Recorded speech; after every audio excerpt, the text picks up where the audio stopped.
Hey everybody, it's Blair Johnson with the Badass Records podcast, letting you know that today's guest, Billy Brady, can be heard tomorrow morning on 90.1 KKFI FM radio here in Kansas City, and seen tomorrow night at Lemonade Park with the Whiskey Mash Band. That's tomorrow morning, Friday, May 5th on KKFI 90.1 FM around 10 o'clock a.m., perhaps as part of the Tasty Brew radio show. And tomorrow evening, live, with special guest Front Porch at Lemonade Park in the West Bottoms at 1638 Wyoming. Tickets available at lemonadeparkkc.com or at the door. Thank you for stopping by.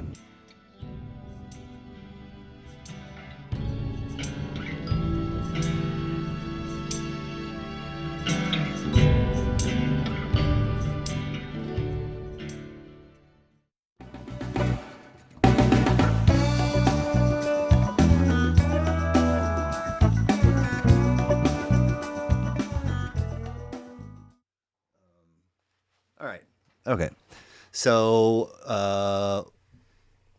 we'll be looking at episode 64 then of Badass Records podcast, where we talk about a little bit about your story and a little bit about some of your favorite music and hanging out with Billy Brady. How's it going? Good, man. Good. How are you? I'm good, thank you. I appreciate you being here. And as we were talking just a second ago, we know each other through Ian Hollowell, the Cheeto Flow.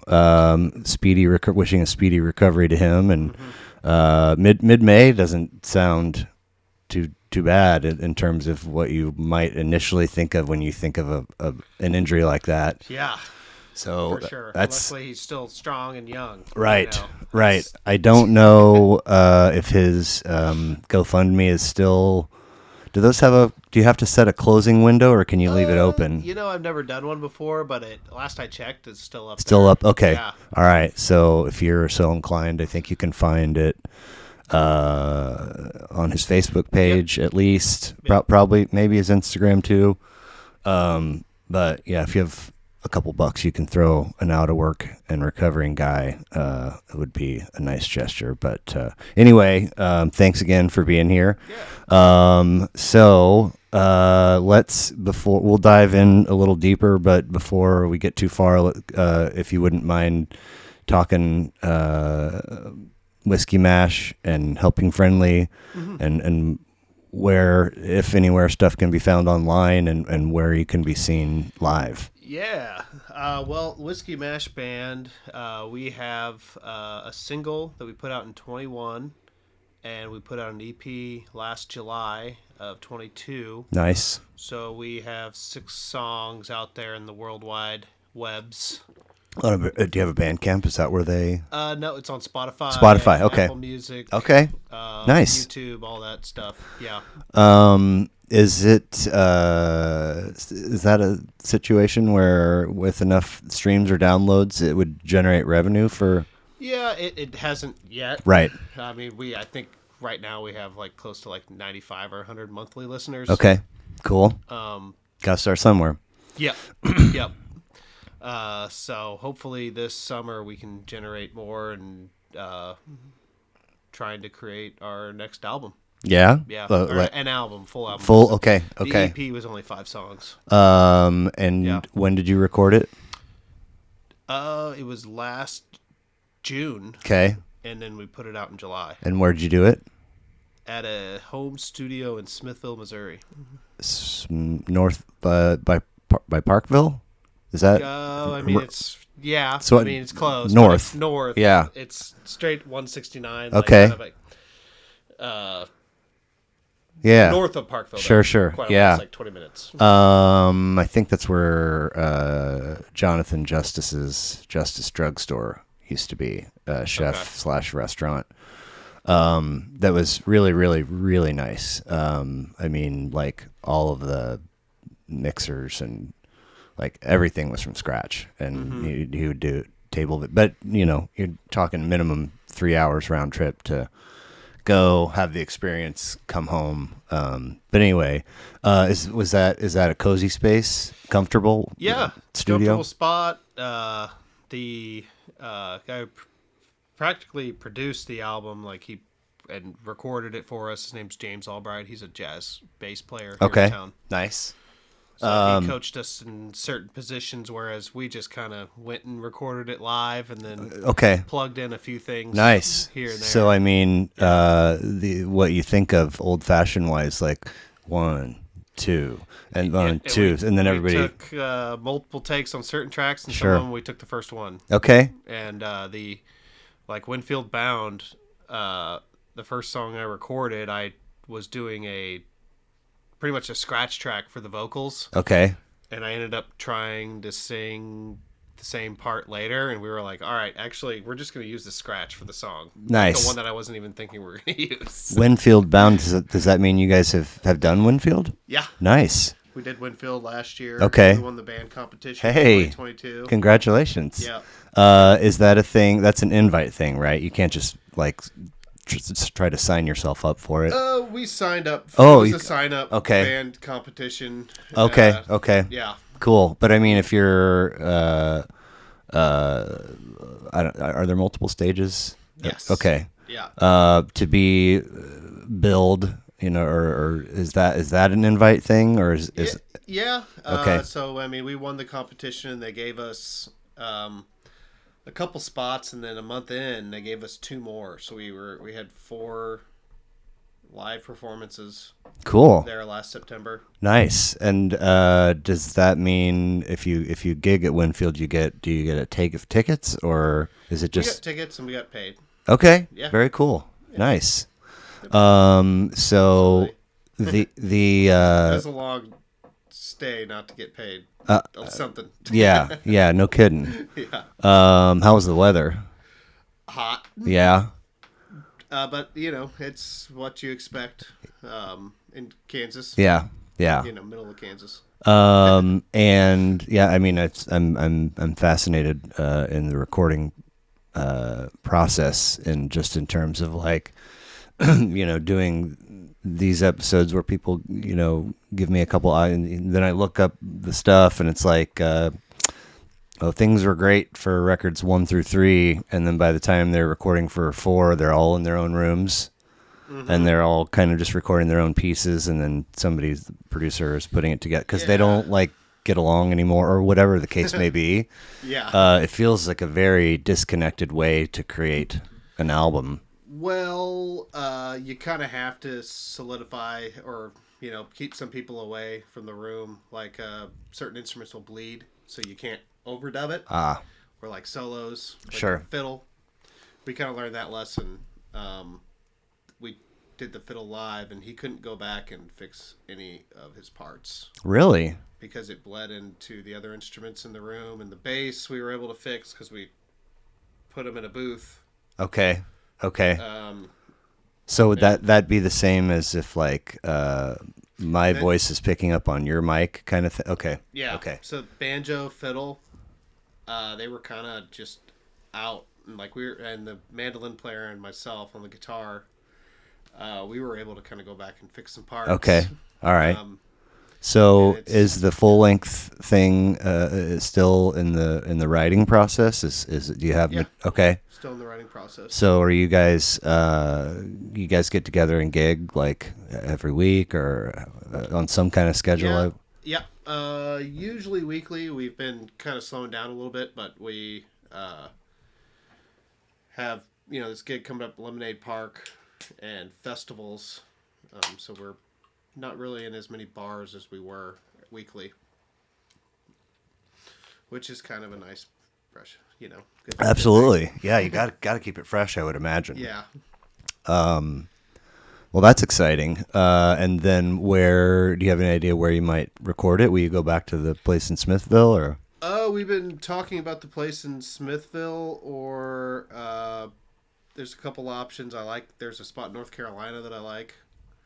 Been thinking about going out there because if we can do what we did last time, knock it out in a day or 2. Okay. Go to a really nice venue and go with the best quality studio space we can find. You're right. Yeah, because it all adds up. I mean, they're all expensive, so you might as well go somewhere comfortable and with professionals in what our genre. Yeah. I want to find some people that understand bluegrass. Sure. You know. Now, is that a situation where you could write off the spend as well as the travel expenses and so forth, or does everybody just kind of have to take that lump and keep going forward? We'll just probably have to take that lump and go forward. Okay. We don't have the money for that. But then again, I've got some ideas to kind of raise some money. Okay, for that. cool. And trying to sell merch like half off this next gig and just try to get some money coming in so we can do something with it. Okay. You guys have merch at all your gigs, and Yeah. who is somebody in charge of running it, or do you take turns, or? I pretty much do that. Okay. And we have a company called Mound Creative. They're local here in town. They make our T-shirts. We have a place in North Kansas City that make ball caps and flasks. Nice. Whiskey mash bands. Heck yeah. Flasks, Heck yeah. Stickers. We got hat pins. Little things like that. So you place like bulk orders with all of them, and you store it somewhere, and then somebody's got to take it to the. Pretty much. Okay. Yeah, it's all bulked up in my basement. Okay. Okay. Ready for the next gig. Sure. Yep. Ready for somebody to buy a T-shirt or two. So you're loading in and out your stuff, your guitar, and all the merch. Yep. Okay. Okay. Mm-hmm. My curiosity comes from I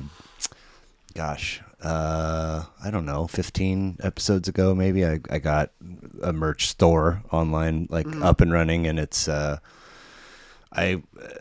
was afraid of having to do just that, buy X number of all the things in the different sizes and color, blah blah blah, and store it, and there's a portion of the website has a print to order thing.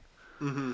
And I just randomly came across it, and I was like, that's literally, I'm going to have zero to do with any of it unless there's an issue and I have to get in and fix something or whatever. But as it stands now, you go in and get a T-shirt or a coffee mug or whatever, and then it gets created and sent to you. And it's, thank goodness. I mean, I that's another thing to, It's another thing to worry about, and it's another thing that costs money that you don't have coming from anywhere. No, so, it's like it's a joy job, but at the same time, it's we want it to get to a point where it's lucrative. Right. But right. I mean, I always think of dry storage in a restaurant. You typically, in your traditional decent sized spot, you got a refrigerated zone and a freezer zone and a dry storage, and the fridge, you're turning the merchandise over fairly quickly, the freezer a little bit slower, but dry storage, there's so many things just in the takeout department, so you got to have this big spend happening all the time and catch the revenue or the profit on the backside after the sale. And it's like a lot of money to pony up. Gotta hope to sell it, and hope that you get to big gigs. Right. The small ones don't sell. So is there is an online place where one can find Whiskey Mash merch, or no? Not online. Okay. We're still working on that. I was using my old website, billybluegrass.com, forever, and in the last recent months, 3 to 4 months, I got the whiskey-mashband.com up, just focusing on that project. So we've literally just gotten our music on there, way to contact us, and our show schedule. Sure. And the next thing is merchandise. Yeah. So how many guys are there or how many folks are in the Whiskey Mash, and how did you guys come together? Well, I started the project in 2019, and the bass player came on shortly after, and I was kind of shuffling through different musicians up to the point to where it is now. Okay. And I have a solid 5 core of musicians. Myself, Dan Perez on bass, John Gleason on mandolin, Stosh Haney on the fiddle, and when I say core five, my banjo players left. We're using Matt Brewer now, but our solid banjo player before then was David Megley and Dan Johnson. Okay. So we've been, rotating in people. Sure. Yep. And then tell me a little bit about Helping Friendly Grass Band. Am I saying it right? Yeah. Okay. It's a fun project. It came out of Winfield. Nice. The same year I started Whiskey Mash Band. Dustin Gill and Dan, who plays bass in my band, kind of got it off the ground, and I've been stepping in playing guitar since. And it's an acoustic project, but now we just had a rehearsal with drums, keys. Oh, shit. And I was like, all right, well, this is changing rapidly. Yeah. So when you were an acoustic how many are you covering exclusively Phish or? Yeah. And we'll do some of their popular covers. Okay, nice. Yeah. Little Little Sneak and Sally. I mean, yeah. It's a huge list. So how many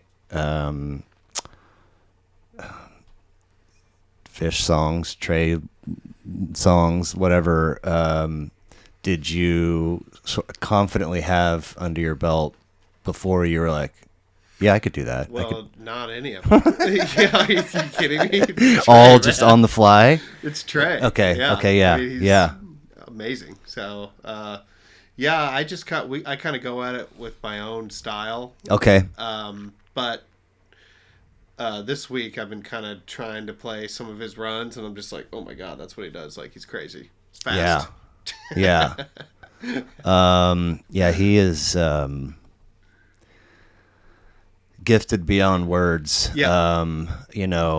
There's a lot of guitarists. Just if you want to only look through the lens of American rock, there's so many that you could talk for hours on end, and there are elements that kind of sort of link them all together, and elements that distinguish them from one another.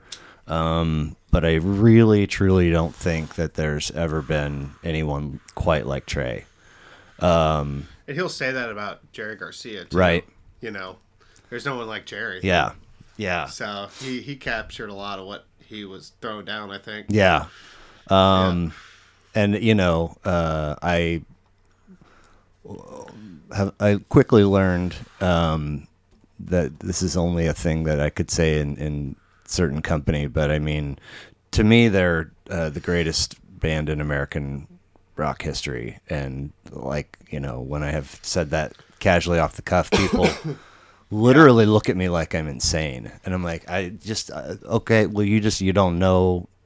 You don't know. I'm sorry, but you don't know what you're talking. Who knows who they're thinking of? Right. They're probably maybe thinking going back to Allman Brothers, right? Or yeah, somebody big like that. There's a lot of musicians that I grew up listening to, and I didn't put into picture that they weren't American. right? Like Eric Clapton for one. Yeah, when you're young, you don't know. No. Like I remember, still, but mostly this is in the past, but being completely confounded at the notion that I can perfectly understand Bob Marley when he sings, but to listen to him speak in an interview or whatever, it's like I maybe got 40% of those words, and it's like Ozzy Osbourne. Yeah. Same with actors. You see them. Like a British actor, you see play an American role, and then you see him interviewed, and you're like, "Wait, what? I had no idea. That's crazy." But you are you born and raised KC? Yes, sir. Okay. Born here. Grew up in a small town called Dearborn. Okay. For a while, and my parents moved back to the city when I was pretty young. Nice. Do you have siblings? Yes, sir. Yeah. Brother and sister. Okay. And what's the age? Older brother. I'm the middle. Okay. And I have a younger sister. Okay. Yeah. Now, are there middle child stereotypes that you have found to be either accurate or completely false, or somewhere in the middle, or? I honestly don't even really think about it. Okay. I've always just kind of did my thing, being part Right. of my family. Yeah, You know? right on. I'm sure there are. Yeah, yeah. I'm probably put to work more. Right. How did Mom and Dad meet? They met at the Alameda Plaza on the plaza, what is now the Intercontinental. Yeah. So my mom. Is it still even that? Is it? I think so. It's the Okay. Intercontinental. Okay. Didn't change again. No.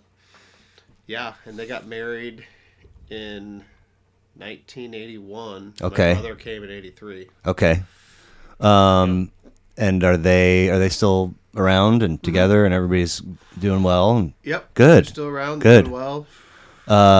We, have family outings and go out barbecues and Nice. when we can. They come see a gig ever, or? Yeah. Nice. My folks come out and play. They come out and see shows. Cool. Yeah. Do you have memories of them putting on music in the home when you were little? Yeah, they played like Ray Charles. Okay. And Stevie Ray Vaughan. Nice. Yeah. I found the jam world and bluegrass myself. Okay. They weren't into that. Right. So. Do you know if you had an album that was a first love for you, or a first acquisition to begin your collection, or? The band of Gypsys was one that always resonated to me because it was out of his Jimi Hendrix wheelhouse. Right. It was just really cool. It was only like 5 tracks on the album or something. I fell in love with Billy Breathes and Farmhouse, the String Cheese Incident, Carnival '99. Okay, nice. Album really resonated because it was just like heavy bluegrass. Yeah. Like they were playing real fast bluegrass. Oh, yeah. And it jammed. And I really liked the different tones they Sure. set. Yeah. How about a first show? Tom Petty. Really? At Sandstone? Okay. What tour? I couldn't tell you. Okay. I was 16 or 17. Okay. So you're... Besides seeing like some small, like that was my first show. Okay. Yeah. Nice. That's a good one. Mm-hmm. So Stevie Ray, Ray Charles, Jimi Hendrix. You did mention a lot of. You had a lot of hip hop phase. I listened to I had a big hip hop phase in high school. Okay. I think everybody did. Yeah, absolutely. Hip hop or rap or a Yeah. mix of the two. And then you say you discovered the jam band scene on your own. How did that come to be? High school through friends that I started playing music with. Okay. They first was we listened to stuff like Herbie Hancock and jazz, and then Cheese and Phish was really kind of the next level of jam improvisation. Sure. So how old were you when you first picked up an instrument? Well, I was pretty young. I had a guitar in my bedroom, but I didn't really play it until I was like 15. Okay. And then are you taking lessons? Are you self-taught? Some kind of combination? Or combination. Okay. Yeah. I had a lot of teachers, but I was moving around a lot and going to school, so I didn't really stick around with each teacher for very long. I hear you. Yeah. Is that because the family's moving a bunch, or? Well, I didn't start taking lessons till probably my senior year of high school, and then with school and then going to college. I found another teacher in college for a year. Okay. I only stuck around at Northwest Missouri State for 2 years, moved to Florida, and then I played in a reggae band down there. Oh, really? For a little while, and then moved back. Sure. After, Northwest Missouri State. That's not Kirksville. No. What? Maryville. Maryville. Okay. Yeah. And then you go from there to Florida. was that a whim of a move or switching schools so or? my cousin lived down there.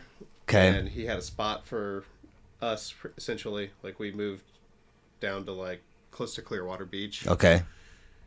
And I did 2 years of college, and I didn't have an idea of what I wanted from a major, so I just split. Yeah, I hear you. I mean, it's a box they make you check. Yeah. I pretty much just was like, I don't know what to do. Yeah, yeah. I remember distinctively freshman year being like, really? And I was not like an ultra insightful 18-year-old person, but so I spent 2 years there.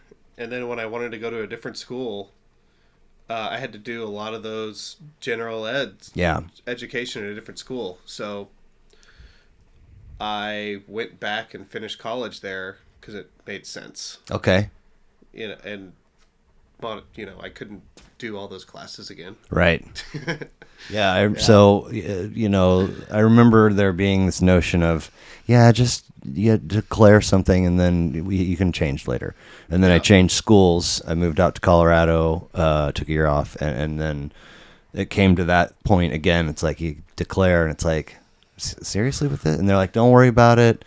You can change. And I was like, well, I'm going to, okay, here. And then, it's just like, again, just this idea of knowing or being expected to know at 18, 19, even 20, like, this is what I want to do. Right. I don't know. I mean, obviously there are people that works for. They're pushed a certain direction. Right.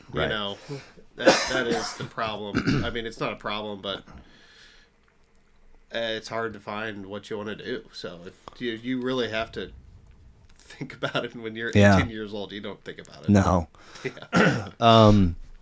So I bought myself a guitar 14, 15, somewhere in there. Took lessons for a little while. And I wasn't sloppy. Like I had a very, very rough understanding of how the instrument should work when played well, and was given a lot of rudimentary exercises. So I kind of developed a little bit of muscle memory. So it's like I could see that there would one day be like light at the end of the tunnel to where I was like, I'm not a bad, but I never had the discipline to sit down and do an hour a day, 2 hours, whatever it is. I just would noodle and then put it away and, I don't know, do something else. Were you somebody that had that kind of discipline to sit down and practice and sort of hone your skill even young, or? I definitely figured out practice like a while ago, and it was repetition. So I'd work on one thing over and over again. And I don't have that discipline like I used to anymore. Yeah. It's tough. But yeah, I remember even just like trying to play basic country chords and keeping it like solid, tight, like rhythm, like you're listening to a record, Mm-hmm. And that was the hardest part. Yeah. How was playing in a reggae band? Pretty fun. Was it? Yeah. And I played electric guitar and played rhythm. Yeah. I was just the rhythm guy, and I'd say some some background vocals, but it was pretty fun, pretty stress free. I was just telling this story the other day. I was, excuse me, when I kind of had two. I worked in two primary restaurants through college. One was kind of like most of sophomore and junior year, and then I moved to another one, and I was at that one beyond graduation. But at the first one, and I was kind of the lead PM person. I had 5 closes a week on top of my school load, but every Thursday night we had a reggae band play, and I thought that was I'm like 20. I'm 20, and I'm pretty deep into the Bob Marley discography. In high school I just had Legend, and now I've got all, and so I'm digging reggae, and I think it's cool that I work at a place that's got a reggae band every Thursday. And I remember one evening during intermission, I just wound up at the soda fountain at the same time as the guitar player, and I was like, "Oh, dude, it's so cool! Play." And I was like, Is it super, super cool? And he's like, and I was like, what does that mean? It's like, it's the same shit over and over and over again. I was like, it goes with every type of music too. Like you play the same sets. Like you look at people that play, like the Rolling Stones, they did their 50-year. What do you think they think when they're walking out on stage playing Start Me Up or whatever? Start Me Up. Yeah. Oh my, I remember getting to a point where I was like nauseated at the sound of that kicking off Chiefs games. It's like, okay, let's move on to something a little different. A little different. But you're like, no, you're getting started up. Start Me Up. They're gonna make you love that song. Yeah. So, you mentioned band of Gypsys. Jimi Hendrix 1970, after the three Jimi Hendrix Experience albums are out. Yeah. Right? Yep. Mm-hmm. 6 songs, 46 minutes. I didn't realize until just reading up on it a little bit that Jimmy was not like the hugest fan of Noel Redding's playing style all the way through up until so he found somebody different, I think. Yeah, for this one. I think yeah. I mean, as far as I know, I think he was working in England a lot. Yeah. And so then he probably came back to the States and started. I think that's where it started. I don't really know. I think you might be right. Yeah. This, like thinking back to middle school and high school when I really started listening to music and was buying cassettes as quickly as I could earn the money for them. The Jimi Hendrix section was always confusing to me because like I knew of the 3 Are You Experienced albums, but then there's this sort of whole other conglomeration of other records like Radio 1 and of course a couple of greatest hits compilations, and then this one. So I didn't learn until way long after that Band of Gypsys kind of has a love and an admiration for it that some of those other albums don't. What is it about this one that made it special for you? They weren't so cookie cutter. Okay. That it's not so well scripted out song. Right. Like the rest of them, like, all of his hits. Voodoo Child. Necessarily scripted, but it was right. Still, it had the same format that they stuck to. Yeah.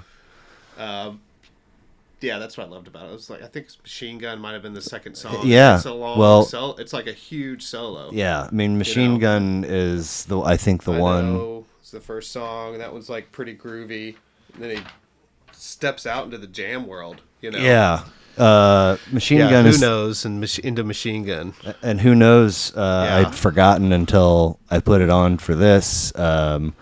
That it's the riff is used in The Way We Swing by Digital Underground from their '89 Sex Packets record, which is the one that has the Humpty Dance and so forth. And that was the record that I was in. My cousin and I were both we kind of left out of the classic rock and into our hip hop and rap phase together, and we'd each go buy a cassette and listen to our Walkmans and then swap. And that Digital Underground record was where I started recognizing riffs and being like, why do I know this? And then of course it's because they're being sampled. But I wasn't aware, in '89 or whatever, that sampling was a thing until I heard that record and that riff from Who Knows, the lead off track it's good. It's so good. Yeah. And he's got, there's obviously uniqueness to his style and crispness to the way that he plays, but he's also got a tone that I don't think anybody has ever. Bring that up. I think Trey used to listen to Machine Gun before some shows. Oh, for real? Yeah, Okay. I saw it in like a video. I don't think it's Bittersweet Motel, but it's funny because that he loved it because I loved that record before even ever hearing Phish, and of course Trey listened to that. Right. It probably blew his mind. Yeah. I mean, it's good It stuff. blew his mind. Yeah. Yeah. So, how often do you still go to Jimi records, or, if you feel, yeah. I'll listen back. Not as much as I used to. Now Right. I listen to old-timey bluegrass. Nice. Yeah. Who are some staples from? Recently, like Jimmy Martin, I'll listen to really anything. I just let it go. But I mean, as far as new artists, Michael Cleveland has been just put out a pretty good album. Obviously, Billy Strings is all over. Did you see dates announced today? Yeah, it's during my wedding weekend. Gosh. I'm not going to be able to go. 13th and 14th in Independence. We're going to have a better party. Right. Yeah. But October 13th and 14th. Cable Dahmer, Independence. Yep. 2 nights. I think tickets might be going on sale Friday of this week, which is before this will come out. But I've only seen I've seen a couple of Billy clips, but where I've paid the closest attention is when that week last summer where Trey sat in with Goose and then also jammed with Billy. And kid's got some chops. I mean, to say the least. He's very good. They're all all those bands are just top notch. They're national acts, Yeah. I'm just a local musician. Right. Just a just a local hack. Right. Yeah. But he's gotten kind of from the first day that I think I heard his name up until like right now, so much praise, and people seem to speak very highly of his character too. Yeah.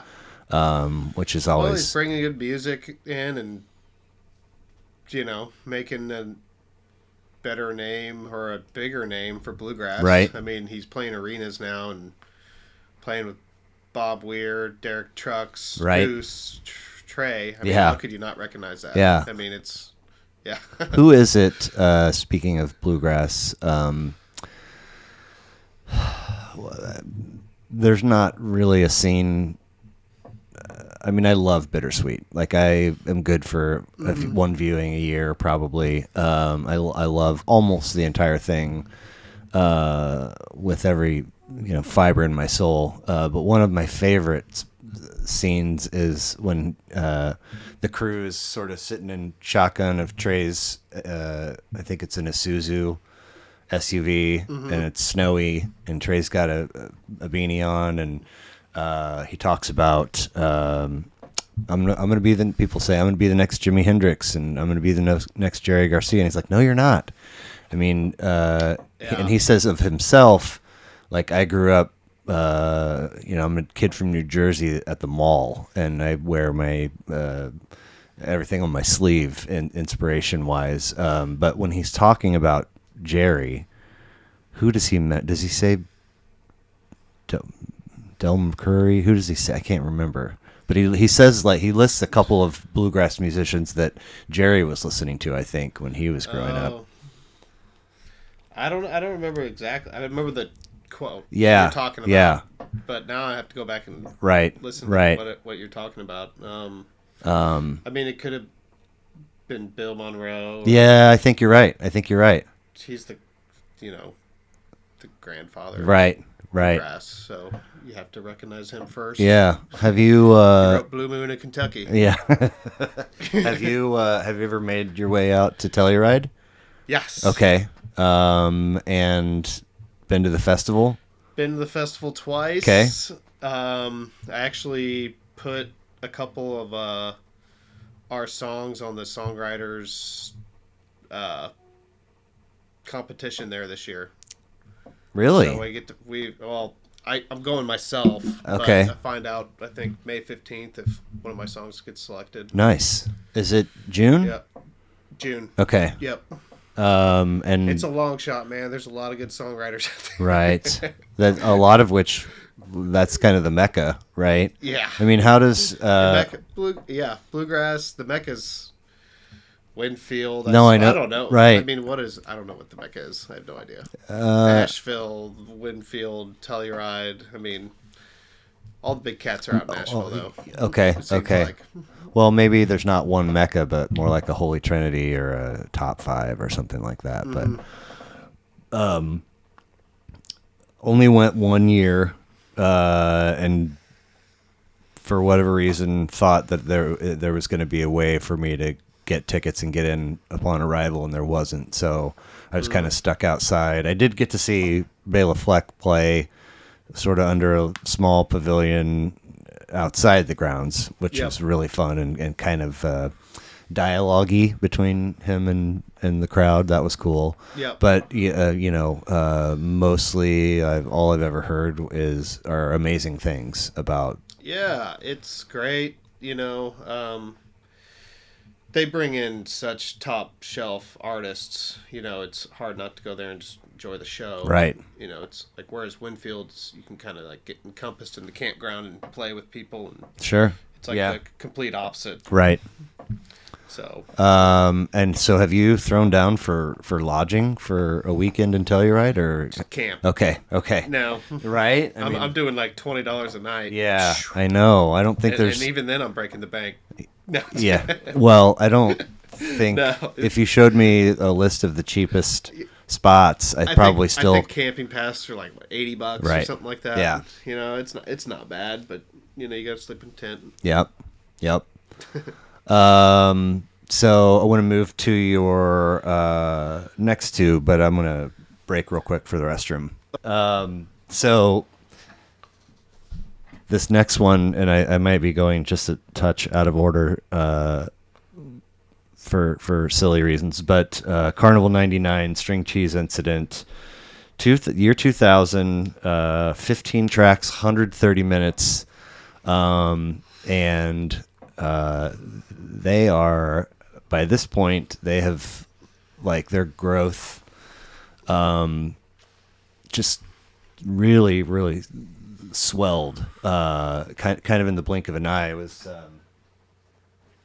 I was in Durango for school, just south of Telluride. Cool. So luckily, I'm there 95 to 98. I lived there until 2000, but 95 to 98 was when I was in school. I did a radio show all 3 years that I was there, and that was really when String Cheese started to kind of get their feet off the ground. At the station, we had Born on the Wrong Planet, their studio debut, and then I remember a String Cheese Incident coming out, which had Land's End and San Jose, and I think, and Pirate, just some really, really amazing tracks. And so I still got a couple of nice. One of them's got a Telluride. Oh yeah, this one has a Telluride on the other side. Sheridan Opera House. Yeah. Oh man, that'd be a fun one. But those were like a couple of those shows were a 5-minute walk from my house, and I would leave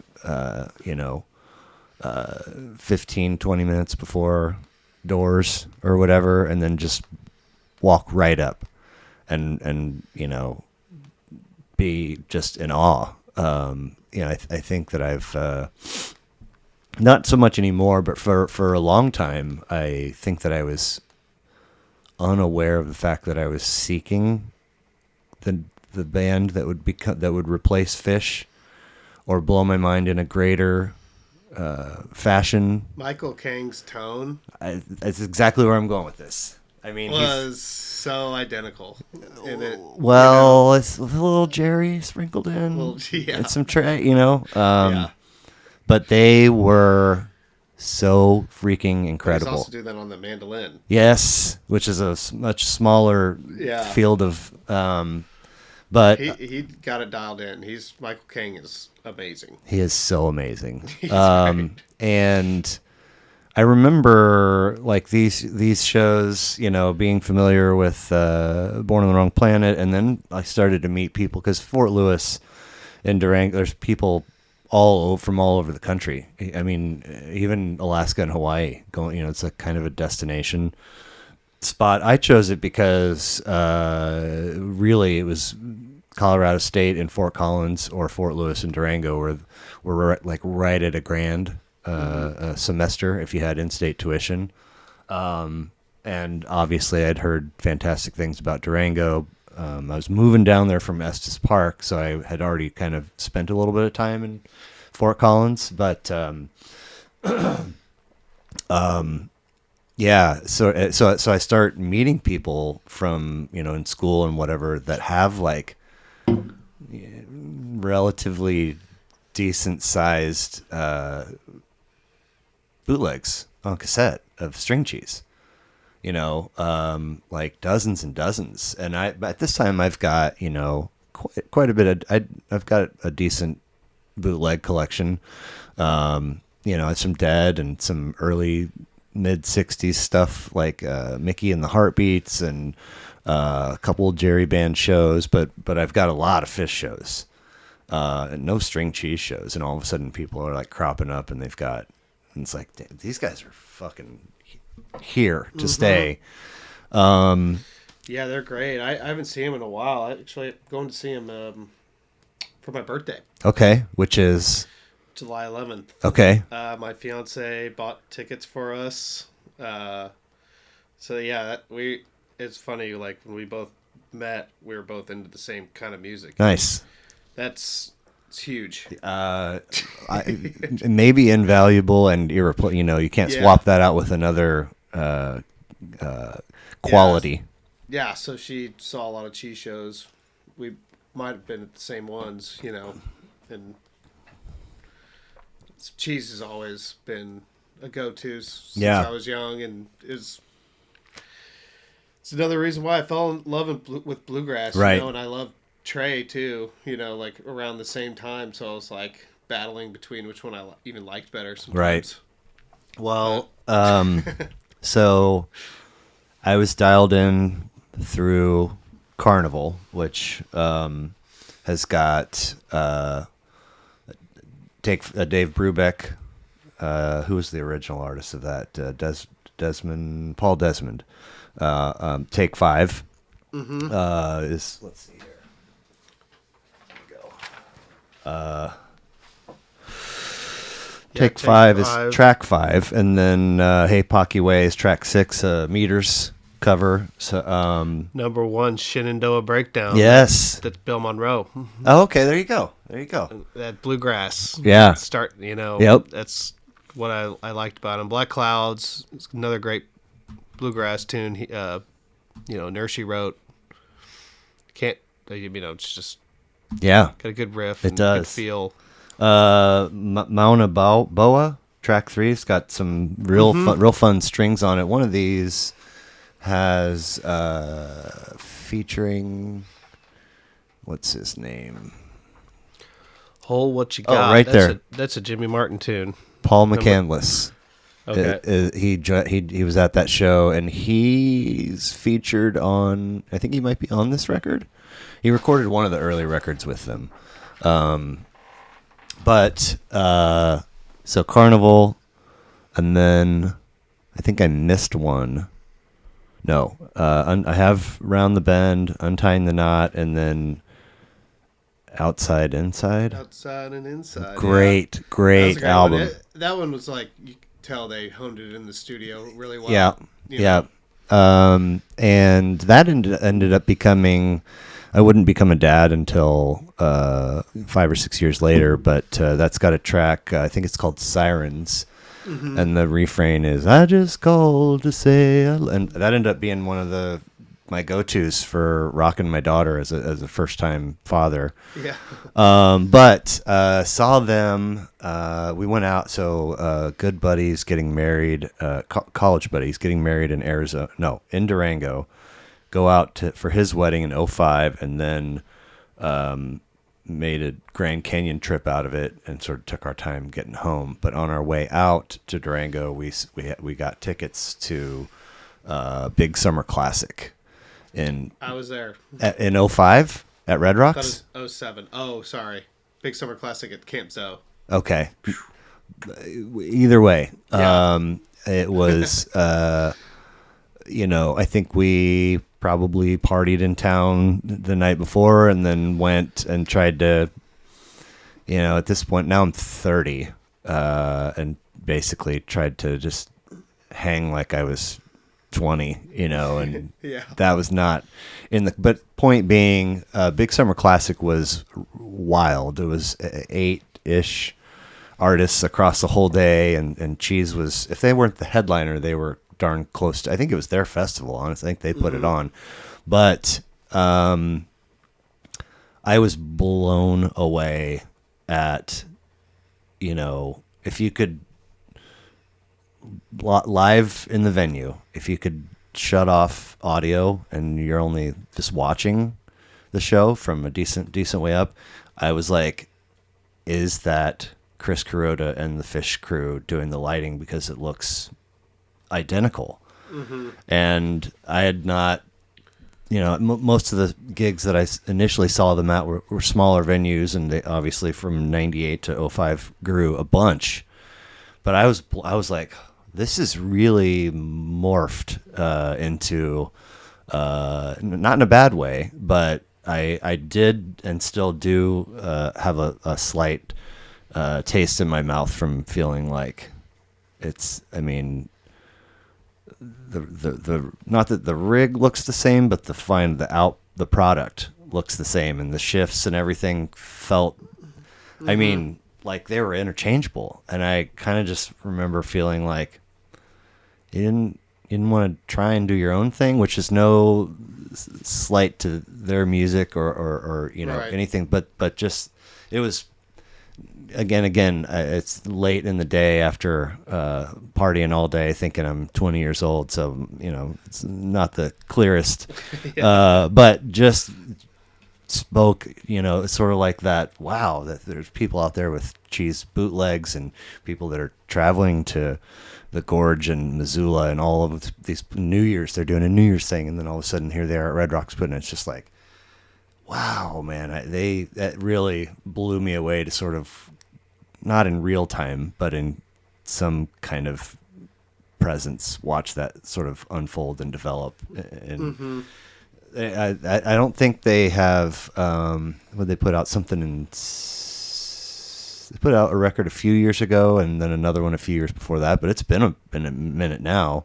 Yeah. They're all kind of, I know Kyle Hollingsworth they all have sort of side project kind of things. Yep. It seems to be the thing, and then they still, they're playing a lot of Cheese shows. They're on the road a bunch. They're at Backwoods last weekend. Okay. Where's that? In Arkansas. Okay. Hendrix Springs. Nice. Yeah, they're phenomenal. I've never looked into it, but why has Bill Nurshi looked like he's 77 for like the last 30 years? Like, did he have some kind of health? Because they were like young, they were like my age in college, and then all of a sudden he looks, generations older than them. I'm like, oh my God. But he still got it, right? He hasn't lost a step. He hadn't lost a step. He's still hanging in there with the big dogs. Right? Yep. They're so fun, and no songwriter. No turnover, really.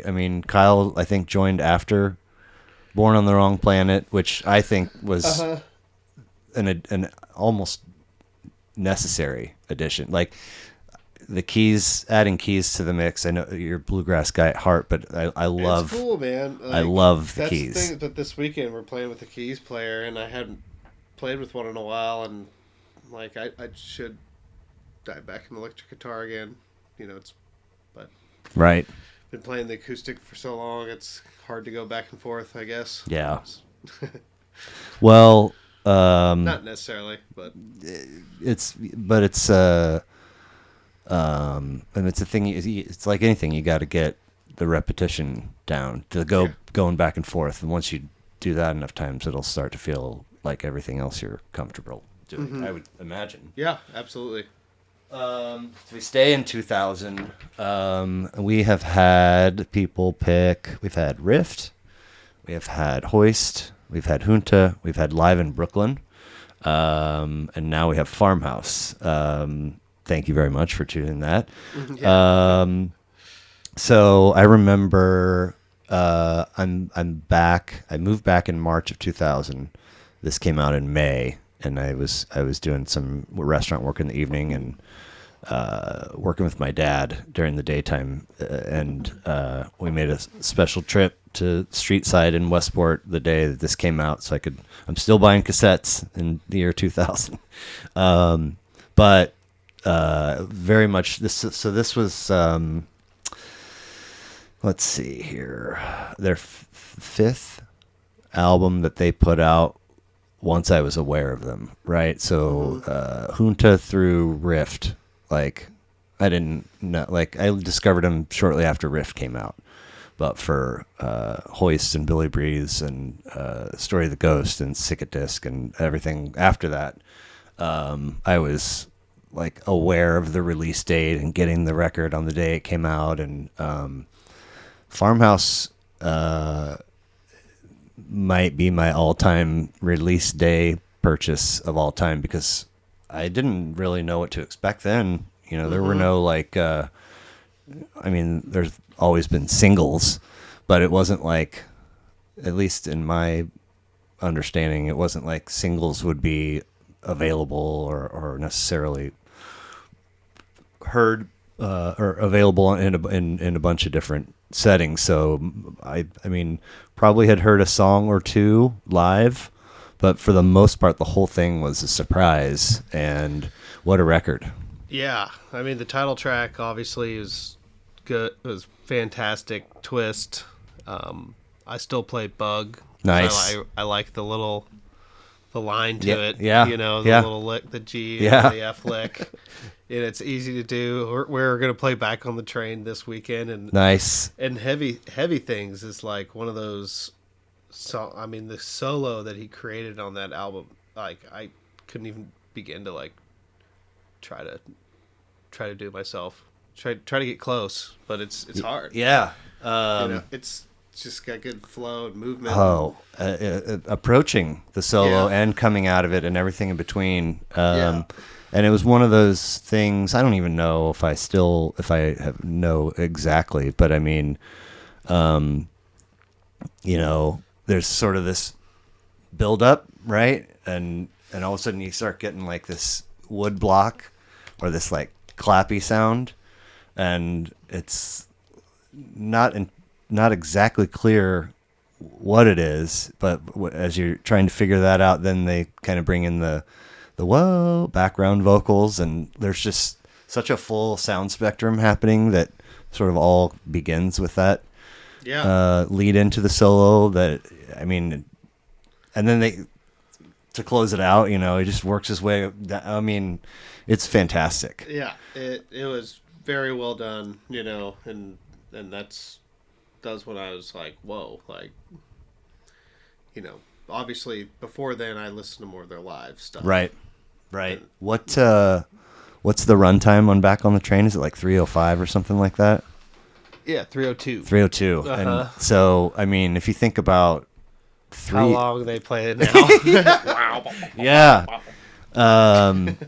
And, obviously there's some movements in and out of changes that are probably familiar muscle memory kind of things for them. But there's also a vacuum in there where they can kind of wander a little bit, which of course they're extremely gifted at doing. But for me, it's it's a standout jam vehicle in that they can sort of seamlessly step outside of the song and then return back to it. And not that they always finish it the same way, but finish it with that, and it's always such a fulfilling thing to me. They've It's like, worked together so long, they just know they can play and improvise forever. right. Yeah. I haven't listened to even a minute of the West Coast run that just sort of wrapped up, but I've seen some jam bass, headlines like 43-minute tweezer or something. I'm like, fucking seriously? Like that is mind blowing. Like that's you say forever facetiously, but I mean, I don't know what Tweezer's studio runtime was, but probably 6, 7, 8 minutes, maybe 9. I don't even know. Somewhere in there. It'd be shorter than that. It's the reprise is always what I listen to more often. Absolutely. Yeah. Because it's been such an amazing thing to experience live. I mean, Right. it's fun studio too, but let's see, picture of Nectar. All right. And so Tweezer 842 runtime, and as recent as last week or 10 days ago they're 43 minutes. Yeah. Like, was that the whole set? I mean, that's it? Yeah. But You're like, thank you folks. Mm-hmm. Come again. So this is their 9th of 16 if you include last year's Get More Down, which I'm not sure I do yet. Have you listened to it? No, I haven't. Not at all? Mm-mm. Did you know about it? Actually, I don't think so. Okay. So I don't remember how or why I came across it, but when I did, and it was fairly recently, when I did, I was like, oh yeah. Like I remember I probably saw a tweet or I probably saw, because I get emails from them. Okay. But Yeah. I probably saw it on my email list, and I was like, right. Didn't jump. I mean, I've been so busy. Yes. And I don't listen to music the same way I used to. I mean, I'm Sure. guilty as everybody else, like Spotify. Yeah. Well, It's really my main when I'm riding around. And Sigma Oasis was a COVID release, which for me was a surprise. It was like, hey, new album tomorrow. And I was like, excuse me? And then it came out, and I was like, this is fucking spectacular. And something I didn't know I needed. Perfect mix for me of a couple tunes that I had seen live, and then a couple tunes I'd never heard before. yeah. So when I saw Get More Down and was reminded that it had come out, I was like, oh my God, I totally saw that and never, like, I'm ashamed as a fan that I didn't even, like, set an alarm for later that night after the kids. So when that experience happened, I put it on and I was like, I don't think I like this. Yeah. But it's different, It's way different. Like, I remember when Kaz Voxed. Have you listened to that? No. No? Okay, so a few years, I mean, it's pre-COVID, but, it's fall tour, and people are, like, trying to crack the code and find out what the Halloween album's going to be. And so they end up doing this album called Cosvat Voxed. Okay.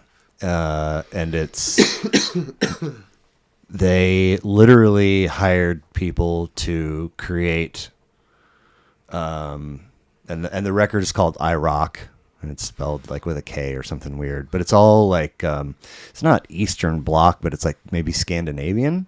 Okay. So they created this fake internet presence of this band called Cosvat Vox that was like a 1980s hit from Norway or something like that. I mean, and it had all that information out there, and it was all a hoax. It was all a joke. It's really just them. Yeah. But it's got, I mean, some tracks I would think you would know, like "Say It to Me, Santos." Do you know that one? Oh yeah. Yeah. Let's see here. If I could remember how to spell it. There it is. Cosfot Fox, I Rock, ROKK. So Turtle in the Clouds. Mm-hmm. We Are Come to Outlive Our Brains. Say It to Me, Santos, The Final Hurrah.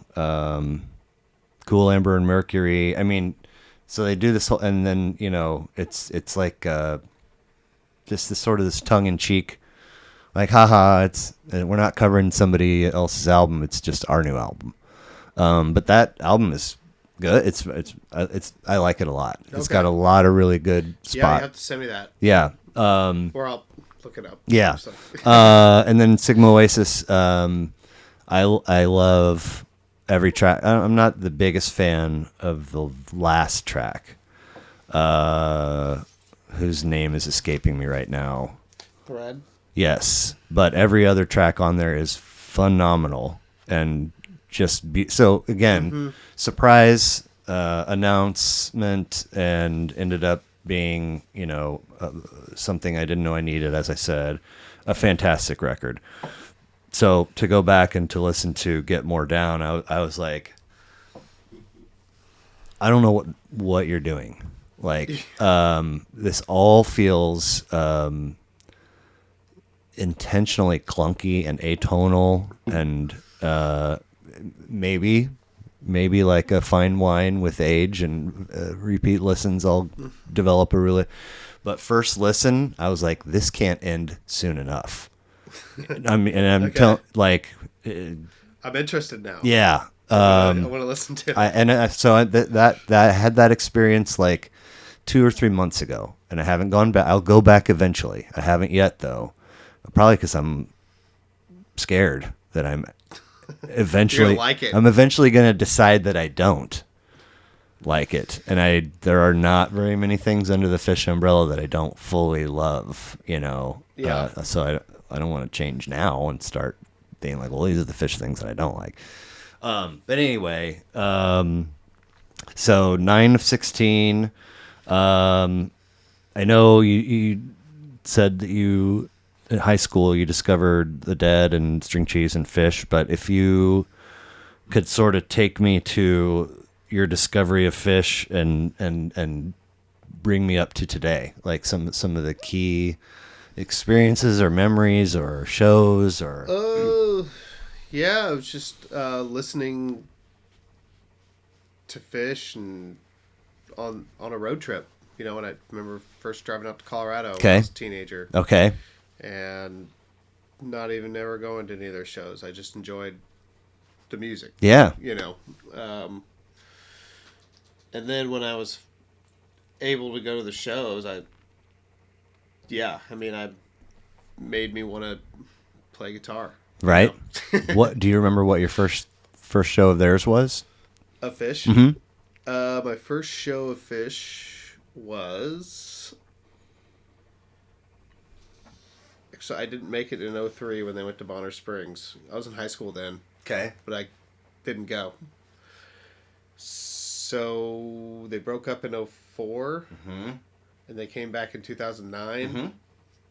And that's when I saw them at the Fox, Red Rocks in the Gorge. Okay. The Fox is in St. Louis. St. Louis. Okay. Yeah. And I've seen it at Starlight here in town a couple times. Sure.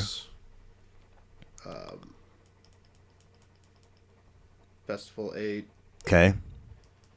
And that's really it. I had some opportunities to go to Alpine and Madison Square Gardens. I just never made that happen. Right. You know, money, time. Yeah. I've done... Being a crazy Phish kid on lot, probably not the best thing for me all the time. Right. I've seen Not most not of that I call myself a Phish kid. right, which I think is important to to admit, because usually in my experience, if you hear those words together, it's somebody speaking negatively. Oh, fucking Phish kid over there. So let's see. I saw most of my shows are Kansas, Missouri, Colorado. Make up, but I've seen a number of spots elsewhere. Saw them at Shoreline, saw them in Arizona and New Mexico. We both dicks, obviously. Dicks, yeah. Yeah. But I did a 4-night New Year's run in Miami. I did get into Baker's Dozen shows. Saw 2 nights at Deer Creek and 2 nights at Alpine, and that's for the most part that's where. But then again, the rest,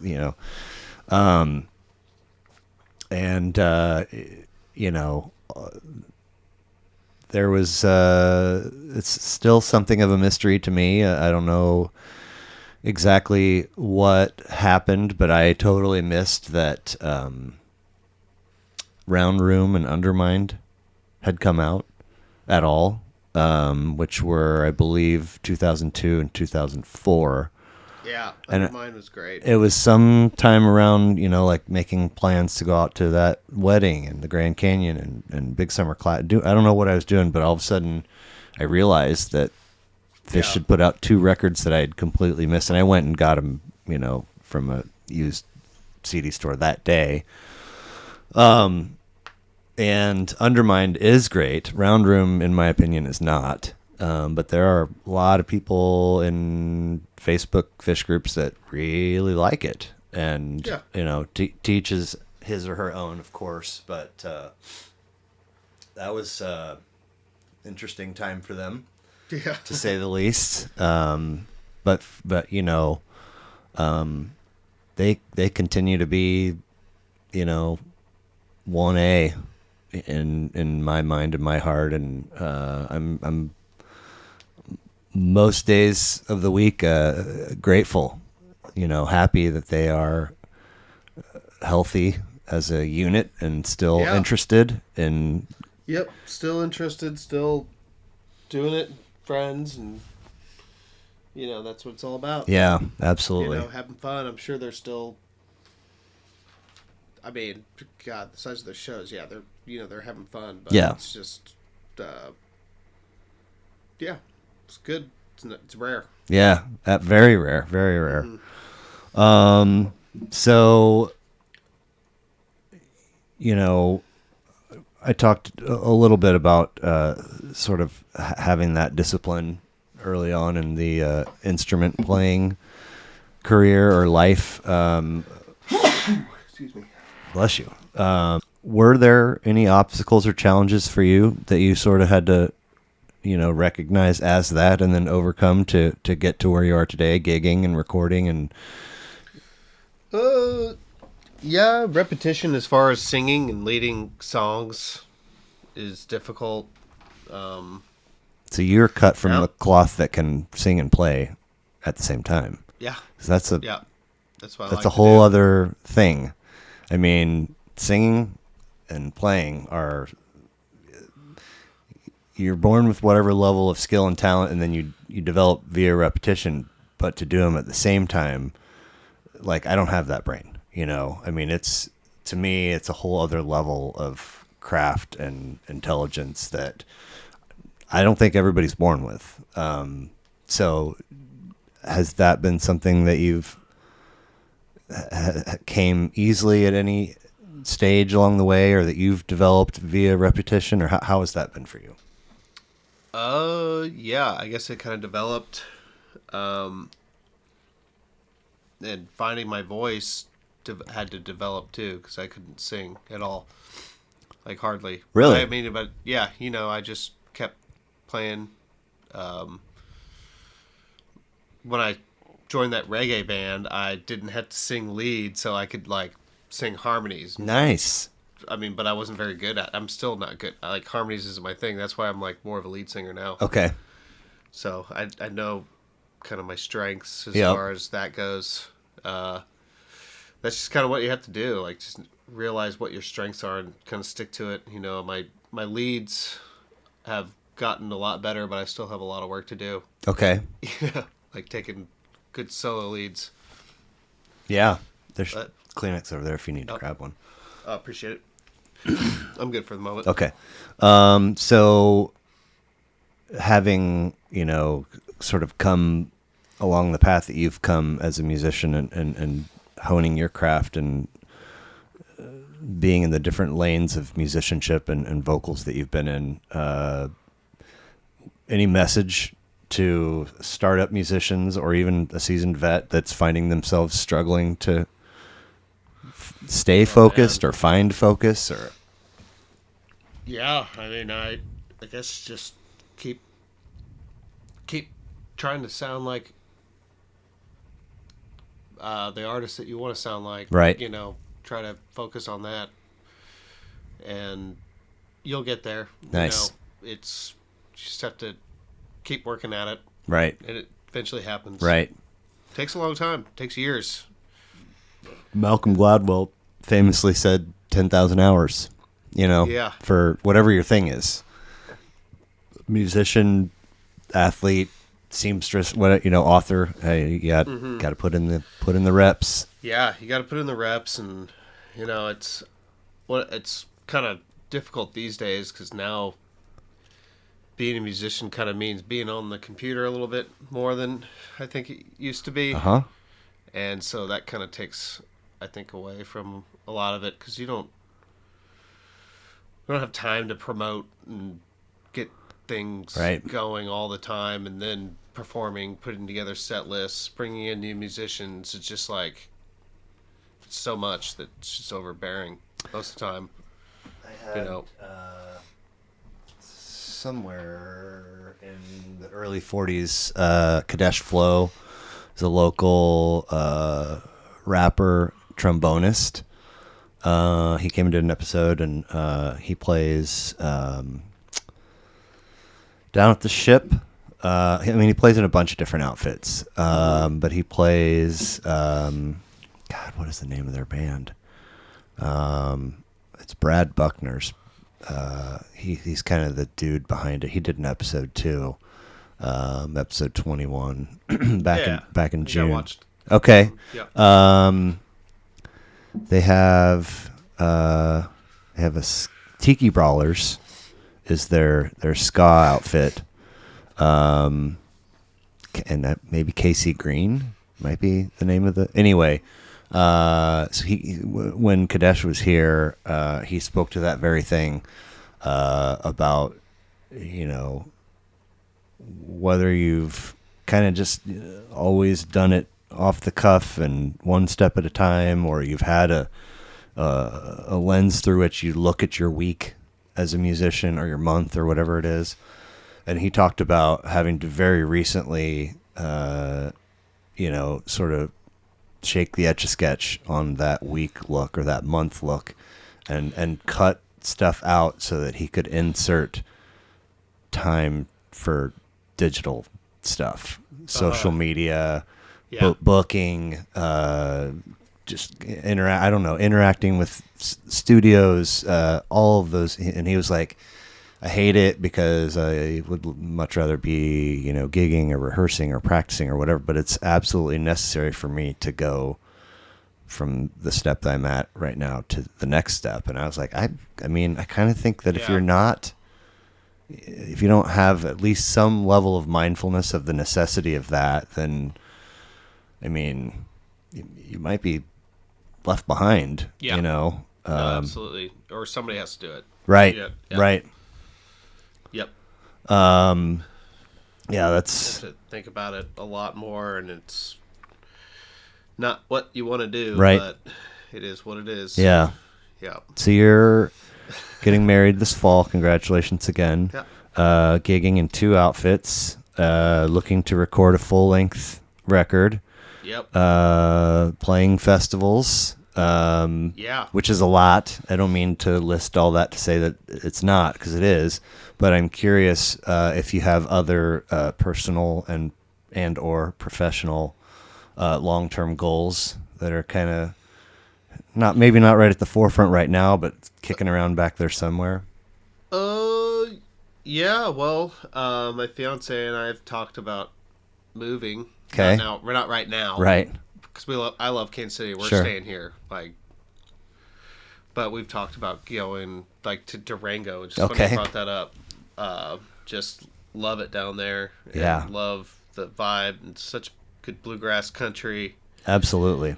Go skiing. Yep. More active. I've been in Kansas City for so long. I love it so much, but I just need to see other parts of the country. Yeah. Live in other parts. Yes. Yeah. I mean, that's a goal. I've wanted to live in Nashville for a long time, just to go out there and just pick with those crazy people. I do. I want to live in Nashville for 2 years just for fun. I bet that you could have, if you did that, if you lived there for 2 years, I bet you could have a very admirable mix of X amount of time is spent at your craft, and then there's another pocket of time where you're going out and experiencing the city, seeing shows, eating the food, seeing the sights. Yeah. I mean, it sounds like it would be kind of a fun idea. Yeah.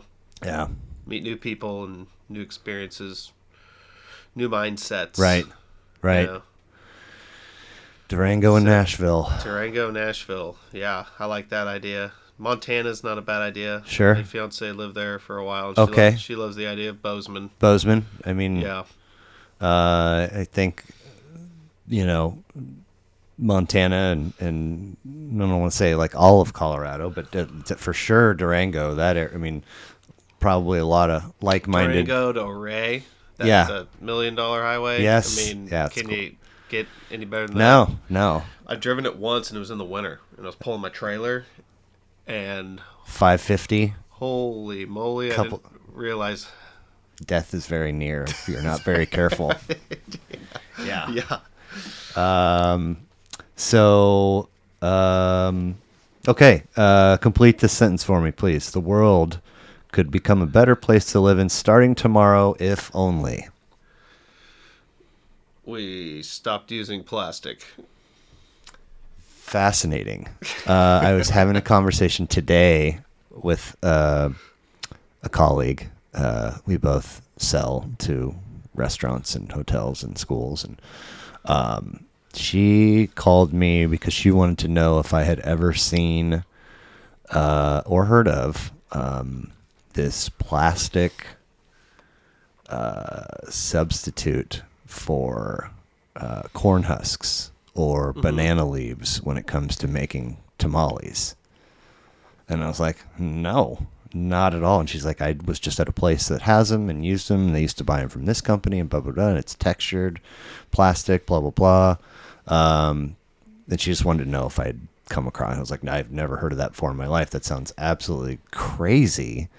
And she said, well, I was listening to this thing the other day that talks about all the kinds of levels of plastic that are already in our blood, and so does it really matter? And I was like, well, yeah. I'm not concerned if that's true, and there is plastic in all of our blood. That's not the part that I'm concerned about. The part of it I'm concerned about is the earth, the world, the planet that we will leave the Great behind. Pacific garbage patch. When we're done with our bodies and we no longer care about what's in our blood, we can't just keep harvesting from the earth to make plastic to then dump it back into it. At some point, it feels like the wheels come off and everything's. That's why we care about plastic. So, they care about plastic because it keeps things sealed for a long time. Well, you're just going to have to, use, I don't know, fresher products. You have to eat, you can't seal it for 6 months. Right. Whatever the issue. No more Lunchables. I'm sorry. Yeah. Lunchables. Crazy. You buy bacon at a butcher shop and they hand it to you in a paper wrapper. Mm-hmm. and then they have the big factories that make the Cryovac, bacon. yeah. They cryovac it. Yep. I mean, I don't know the answer, but it seems like it's pretty simple if there's been so many issues. Yeah. I mean, it's a right there. Yeah. It's great. In front of like, everybody. bacon is crazy. I mean, I remember... Crazy good. It is crazy good, but I remember when I started this job going through training, and we had a bit on bacon one day, and one of the guys said, now, when you think of bacon as a price by the pound thing, you can't use your grocery store experience as a point of reference because those packages aren't a pound. And I was like, what? And he's like, yeah, they're all pretty much, they're all 12 ounces. Mm-hmm. And I was like, I've been buying, no, meaning I've been, an adult who pays bills and buys groceries for some time at this point when I heard him say this. And so I immediately picture, all the shelves in the bacon section and all the bin tags with the price points. And I've always thought, okay, $7.99 a pound, $6.99. No, there's not a pound in there. So it's actually more per pound than what you're seeing. That was Unless you go to the butcher. Unless you go to the butcher. Yeah. Less plastic. They'll get you a pound. Exactly. Yeah, I used to live by the local pig. Okay. And they'd have like miso honey bacon, all this like delicious stuff. Wow. It's like just as affordable as the store. Yeah. So good. Back to your gigs. We love our meat here in the Midwest. And potatoes in our large serving sizes sometimes too. Yes, sir. So, like I said, I usually new episodes come out every Thursday. A new episode comes out every Thursday. If we put this one out on Thursday, May 4th, then the following day, Friday, May 5th, you have a gig. We have a gig. We're also going to be at KKFI, I think 10 a.m. or 10:30 in the morning. We're going to play some songs and promote Lemonade Park and kind of get ourselves out there a little more. Very cool. Yep. Friday morning, Cinco de Mayo. Cinco de Mayo. May 5th, you'll be at KKFI promoting. And then the gig is that evening at Lemonade Park, which is where exactly? It's 1638 Wyoming Street in the West Bottoms. West Bottoms. Okay. So if you know, it's connected not far from your venue spot. Nope. Stockyards across the street. Okay. And Voltaire is a restaurant that's connected to it. So people go there and have dinner first and watch a live show outside. It's the first show of the year there. It's an outdoor venue. Very fun. So, hoping to have a good turnout. Yeah. What is we got another band opening for us out of Eureka Springs, Arkansas called Front Porch. Okay. Have you checked them out? Yeah. Okay. I'm friends with them. I've seen them play. Nice. They're good. Good stuff. Yeah. Talented so musicians. Is the venue, what is the venue doing promotion-wise? Oh, they're connected with Record Bar. So it's their outdoor venue. Oh, nice. So I've seen them put out stuff on like Jam Bass and Bands in Town. Cool. What else are they doing? I think they just mainly stick on their social medias. Sure. Yeah. Okay. I mean, get in the algorithms and somehow it ends up working. I mean, Yep. That's super fun. So hopefully we have a good turnout. I have a lot of friends down the West Bottoms that come down to Stockyards, and good family, good amount of people that hopefully show up. Right. So. Okay. So, if I want to know more about Whiskey Mash, the best place for me to go is WhiskeyMashBand.com. WhiskeyMashBand.com. Yep. We also have Facebook, Instagram, but there, and of course that'll link you to any music that you want to listen to. Right. Nice. Our 6 songs on Spotify or Apple Music. The single YouTube. and the EP. Okay. Yep. Cool. Yep. So we can find out info there, and then if we come see you live, we can get merch Yep. usually. And then Yeah, I'm hoping to have merch online soon. 'Kay. It's a new site because I was running it through my solo site for a while. Right. And now it was to the point where it needed I Right. needed my own website. Nice. Yeah. And then what about helping friendly grass band? That's not really something I've been focusing on. My buddies Dan and Dustin kind of spearheaded the project. Okay. And I've just been playing along with them. Sure. So we're not really promoting it and just playing a few shows a year. Okay.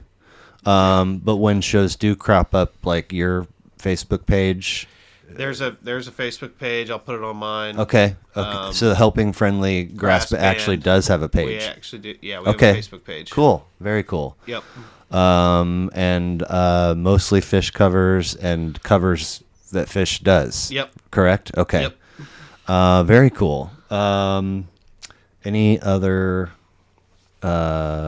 things to plug that we might be forgetting? I think we're playing a few festivals. So we got Strings on the Kings coming up, and Eureka Springs on Memorial Day weekend will be a fun one. It's a floating festival. So wow. People come down there and do a little 8 mile float. Okay. Come back to the festival. Weston is putting on their first annual music festival. Seriously? We're playing on June 3rd. Nice. And they're looking for sponsors. Okay. And then we're doing Lovegrass August 11th, 12th. And then Kaw River Roots Festival in Lawrence. Where was the last one? Lovegrass. Lovegrass. Where's that? That's at Wilson Lake. So okay. It's about 4 hours down 70. Okay. Gotcha. Middle of Kansas. And then it's got a Fireside Collective, Arkansas, and Front Porch, the band we're playing with, is going to be there. Yeah. You mentioned Bluegrass Festival. Cool. Right on, man. So we got some stuff coming up, and just wanted to mention that, and yeah, hopefully get invited to more festivals next year. Right.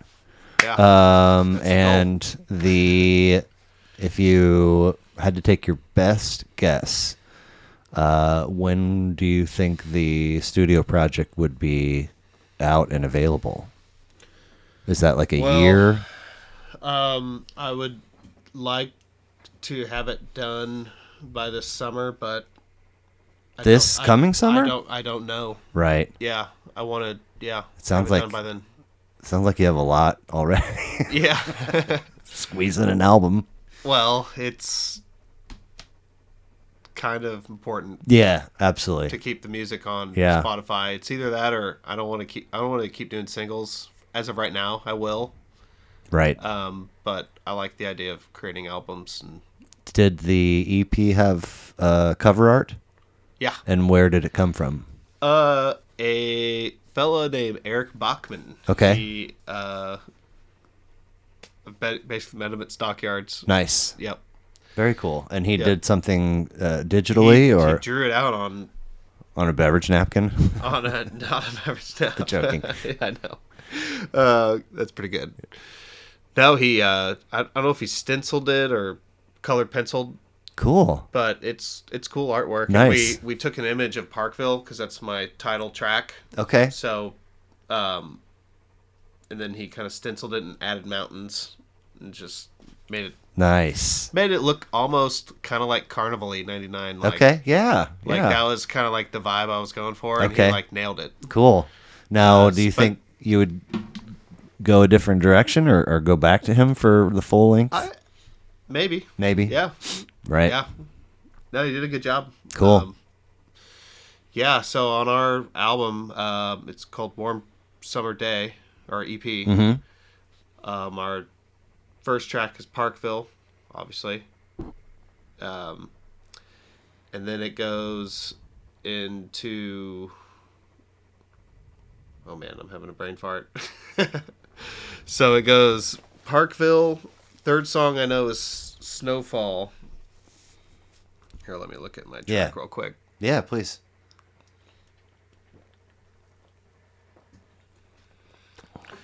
forgot about this one and on to the next, right? As they say. Yeah. Can't think about it much anymore. But yeah, so we put out Winfield Bound, obviously, in 2021. That was the single. That was the single. Okay. And then Warm Summer Day. Went Parkville, Warm Summer Day, which was a song for my fiancé. I wrote for her. Nice. And Snowfall was an instrumental. Sunny Tennessee was about a road trip I took out to, obviously, Nashville. And then Pour Me Around is the last song. And you can hear the crowd of Stockyards at the end of it. Oh, fun. And my fiancé and I kind of co-wrote it. Okay. So we went back and forth on the lines. And, cool.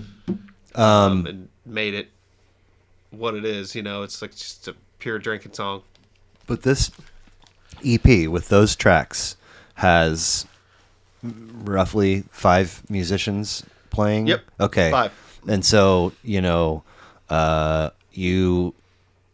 wrote, correct me please if I'm wrong, wrote them and shared them with the other musicians, and then they just kind of filled in their spots? Or did you say, I think what you should do here is X? No, everybody just did their own thing.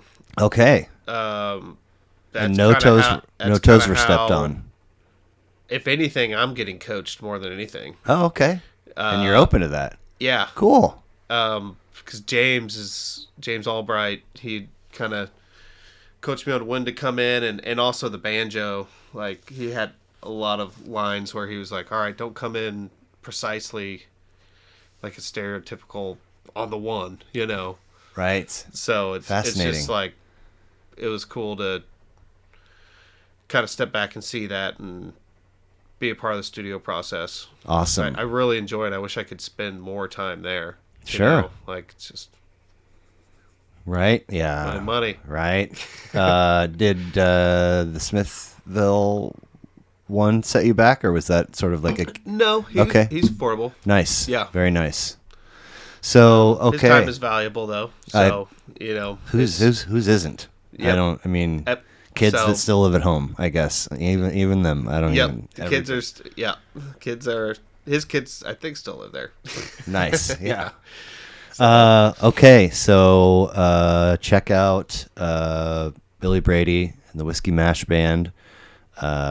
Keep your ears peeled for Helping Friendly grass band gigs that might crop up. But for sure, tomorrow, May 5th, tune into KKFI in the morning and catch the Whiskey Mash Band in the evening at Lemonade Park. Tickets, I'm assuming, can be purchased. Yep, lemonadepark.com. Online, or probably there. You can get on the record bar there at the venue. Yeah, day of. Or it's connected to Voltaire. So I think you have to go in there. Okay. Because that's typically not open. I mean, they only do live performances like on weekends now during the summer. Okay. So it's kind of a limited showcase. Interesting. Yeah.